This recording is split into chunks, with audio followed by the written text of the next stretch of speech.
Just a quick video to review the latest episode of The Mandalorian, Season 3, Episode 5. For me, another very disappointing one. Groundhog Day all over again.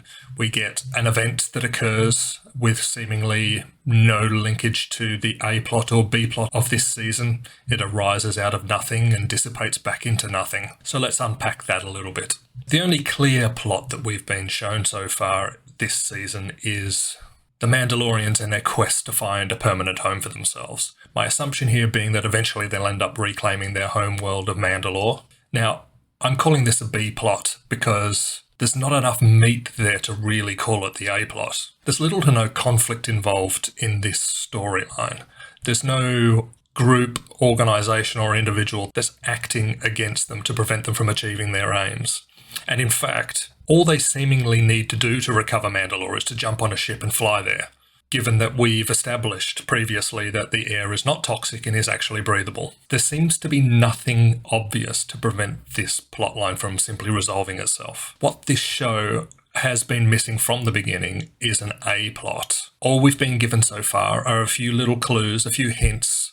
We've got a very sus, previously Empire officer on Coruscant acting sus and doing very sus things. And we've got Moff Gideon, who has mysteriously disappeared after his prisoner transport was hijacked. Now, I'm assuming that this is going to eventually morph into the A-plot of this show, but for the moment, there's simply not enough meat on the bones here to call it such. In a single protagonist linear storyline, which is what The Mandalorian ostensibly is, a mystery is not the plot if the central protagonist, the main character of the story, is not actively involved or engaged in tracking down clues, finding information, following the breadcrumb trail back to the origin of the mystery, and putting all of those pieces together. At this stage, 5 full episodes into an 8-episode season, this mystery plot is not driving the story in any real way.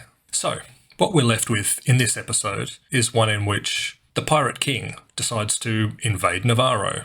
Do we know why he's decided to invade Navarro? Not really. All the pirates, including the king himself, act in a very cartoonish, villainous way. Extremely one-dimensional. And I guess this is sufficient for the writers of the show. Evil people, I guess, don't need a reason to do evil things.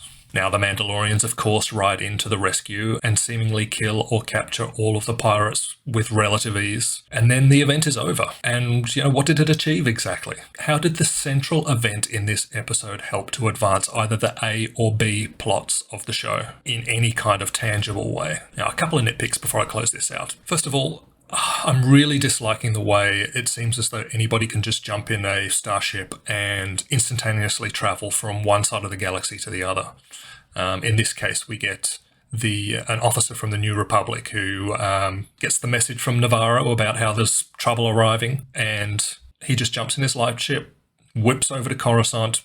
2 seconds later, he's there, boom, as though he's activated a waypoint in an RPG or something. This kind of thing really works to minimize the epic scope of the world that these events are taking part in. There's no investment or danger or effort involved in huge journeys of scale. And it also feels rather illogical to me.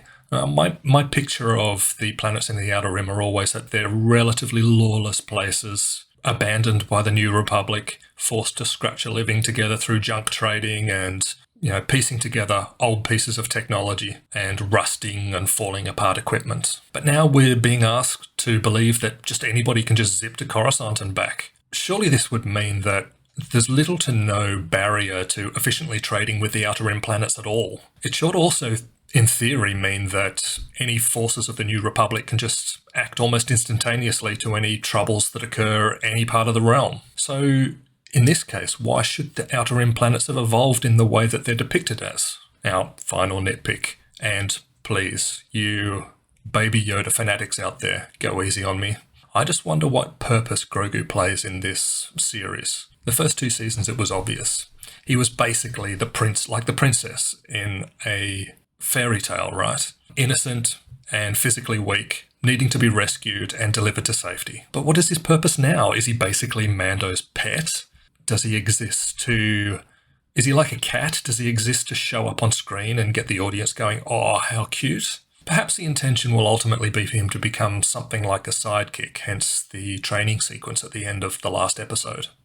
Who knows? Anyway, that's it. Another disappointing one, only 3 episodes to go, and surely things have to start to kick into gear sometime soon. Thanks for watching, like, subscribe, blah blah blah.